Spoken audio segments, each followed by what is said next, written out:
que você achou dessa revisão do Mark Zuckerberg das políticas de Então, fact-checking? vamos lá. Eu acho que tem duas coisas aí que a gente tem que analisar, né?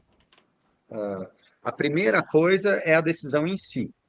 E a segunda coisa é o contexto que essa decisão acontece. A primeira coisa, eu acho, pô, maravilhoso. Eu acho que sempre mais liberdade de expressão, como princípio, num primeiro momento, é algo positivo, né? Então, a gente vê o grau de esforço e empenho que principalmente os nossos inimigos ideológicos, por eles serem hoje mais hegemônicos que a gente no discurso político, vão para conseguir censurar a nossa opinião, para não deixar que a gente fale coisas básicas, né? Para não deixar que o próprio senso comum, que é natural às pessoas, passe a ser discutido abertamente. Então, isso eu acho bacana, isso eu acho muito bom.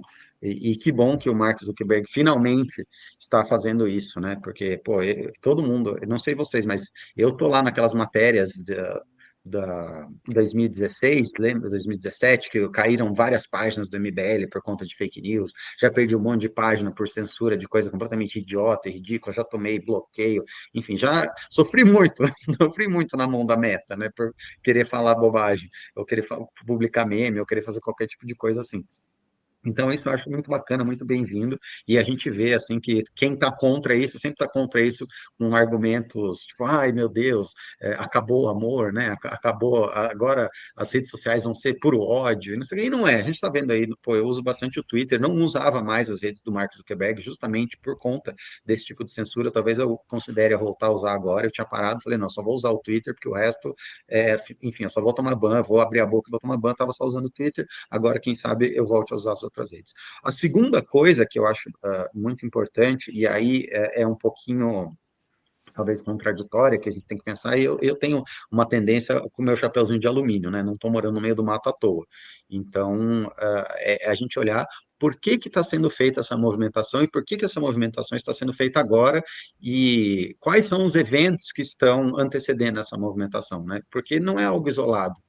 Você já teve um Elon Musk que fez isso antes. Se você olhar, pode procurar aí, Júnior, você vai ver que o Mark Zuckerberg contratou um assistente para ajudar com que ele fosse melhor visto pelo público de direita.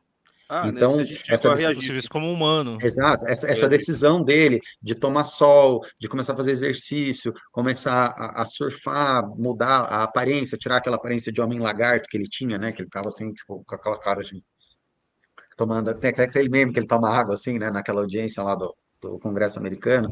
Enfim, todas essas mudanças, em alguma medida, são fabricadas, né? Por que a gente está tendo uma mudança de zeitgeist nos Estados Unidos, governamental, né? Por que isso acontece em onda, né? O que essa onda significa? Por que então você tem o Elon Musk entrando nisso, você tem o Peter Thiel entrando nisso, você tem agora o Mark Zuckerberg, por que as empresas de tecnologia americanas que poderiam, se fosse uma coisa só principiológica de índole, por que ele não entrou nessa quando a gente realmente precisava que ele entrasse nisso, que é na época lá da pandemia, que ele estava censurando informação, né? E depois ele admitiu que ele estava censurando essas informações. Por que ele não peitou os Estados Unidos quando era a coisa moralmente correta e corajosa de se fazer e está fazendo isso agora? Será que simplesmente porque é mais fácil fazer agora? Ou será que tem algum outro interesse que está motivando esse grupo a se portar dessa maneira e agora que eles conseguiram ascender o poder, eles estão, né? O que fez o Zuckerberg mudar de opinião? E eu não sei, tá? Eu não sei, e você pode fazer várias especulações, mas o fato é que alguém que quer tomar esse tipo de decisão e queira parecer legítimo tomando esse tipo de decisão, é muito estranho que essa pessoa contrate um consultor.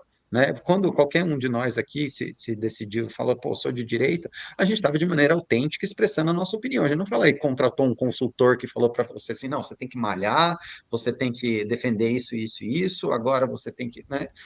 Não sei, me soa meio estranho você fazer algo por convicção, no momento que a sua convicção não te traz muito ônus, no momento que é mais propício para você ter essa convicção, e você vai lá e contrata alguém para te validar frente a essas pessoas. Pode ser só um bilionário bobo, entre aspas, que precisou contratar um consultor? Pode, mas não, eu não sei. Me parece que isso é parte de algo maior pelo fato de que isso está acontecendo em consonância com outras pessoas que estão se movimentando a partir disso. E se a gente pensar que essas empresas de tecnologia americanas têm uma relação muito íntima com o serviço secreto americano e não pararam de ter, isso me soa muito estranho. Isso me soa muito estranho, porque eu não acho que houve uma cisão desse serviço secreto com a derrota da Kamala Harris, né?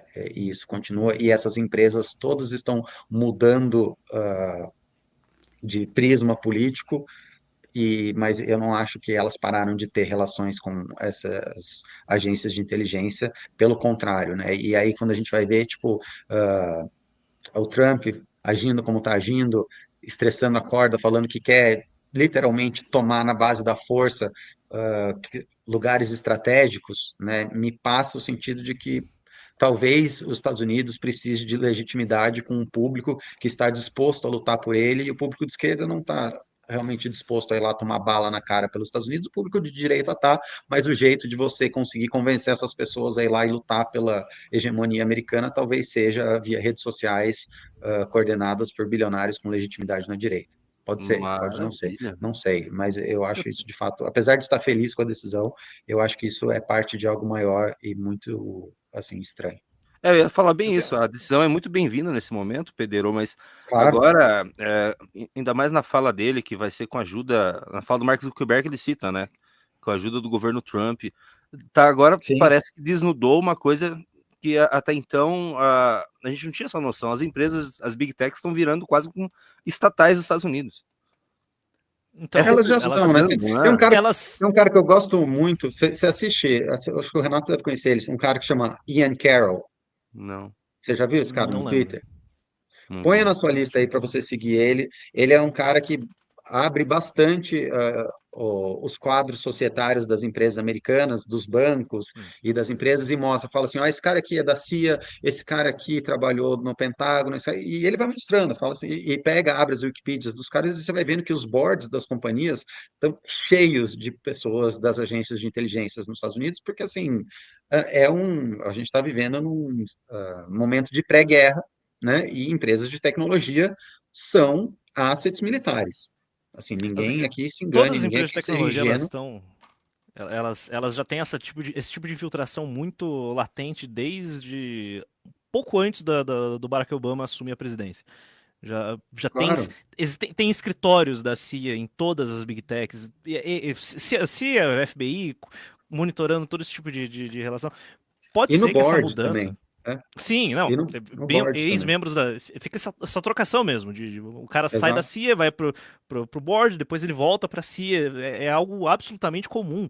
Ah, pode ser que essa mudança de postura do Meta, do X, provavelmente da Google, logo mais, seja uma resposta, tipo, muita interferência do governo americano diretamente na operação. E eles acharam uma forma de exercer poder melhor agora com o Trump e essa suposta liberdade de expressão que eles estão defendendo. Agora eles exercem esse poder de uma forma mais direta, com menos ônus. Porque, porra, se tornou insustentável a relação de a comunidade de inteligência manda, as Big Techs têm que falar amém. Pode ser que eles se cansaram dessa relação, agora não. Agora a gente vai tomar conta aqui e vai exercer o nosso Pode poder ser de que uma se forma mais cansar, direta. mas assim, vamos pensar. Pode ser que sim, né? Mas vamos estressar esse seu argumento. O Trump, pelo que ele está falando e pelo que ele está se colocando, pode ser apenas discurso de propaganda, tá? Que ele está falando isso, mas vamos pensar que não é discurso de propaganda. Vamos pensar que ele realmente queira retomar o canal do Panamá, que ele realmente queira ir para cima da Groenlândia e fazer isso que ele está falando. Ele vai precisar de um apoio popular muito grande. O que a gente viu, essa política expansionista americana sempre anda alinhada com os interesses do Serviço Secreto americano e do complexo industrial militar americano. Tem conflitos, por exemplo, se você for ver lá a Palantir do Peter Thiel se juntando com a SpaceX para brigar com a Lockheed Martin. Não sei se você viu isso. Mas a Palantir, a SpaceX, mais uma outra empresa se juntaram para tentar tirar contratos da Lockheed Martin. Então, basicamente, assim, o Elon Musk, que agora faz parte do governo americano, o Peter Thiel com a Palantir, se juntando para brigar com o poder, com a velha guarda do complexo militar americano. Isso tem. Mas o fato é que essas empresas de tecnologia estão assessorando hoje essa visão de mundo, que é a visão de mundo que está na presidência. Essa visão de mundo que está na presidência deve ter, não imagino que ela seja completamente antagônica, apesar do Trump falar que briga com o Deep State, eu não acho que ele está, de fato, a fim de brigar e nem consiga brigar com esse Deep State nessa forma, né? Eu acho que existe algum tipo de aliança lá, não sei se com todo o Deep State, não sei se com o Deep State da velha guarda, porque essas coisas são muito dinâmicas, né? Não existe, assim, uma CIA, uma, não sei o quê. Existem várias facções dentro das inteligências, como é em qualquer organização política Elas tão brigam entre si o tempo consolidada como isso. todo. É uma loucura. Exato, exato. Os caras se matam lá dentro e, assim, não existe vácuo de poder, a gente sabe. Mas eu acho que se formou um bloco e esse bloco tem as partes como interdependentes. Então, o Trump precisa dessas big techs, assim como ele precisa das agências de inteligência, que também tem esses boards e a configuração muda e a gente está num momento de guerra híbrida, né, contra a China, contra eles, contra a gente aqui nos BRICS, então está todo mundo se acotovelando num momento pré-guerra aberta, que a gente não sabe se vai acontecer, se não vai acontecer, tem toda a discussão lá da armadilha de Tucídides, né, quando um país em ascensão começa a incomodar um outro país decadente, e que geralmente tem guerra, mas às vezes não tem, enfim, isso não tem como saber, mas o fato é que os Estados Unidos não está moscando, apesar de ele ser o poder que está em decadência, ele não está moscando, e ninguém vai deixar, tanto os governos quanto as agências de inteligência, não vão deixar as empresas de tecnologia americanas, que são um dos maiores assets deles nessa guerra híbrida, tá moscando e não está fazendo exatamente aquilo que eles querem que seja feito. Porque quem. Colocando esse contexto. Pode falar, Impera. Não, é porque vamos lá, né?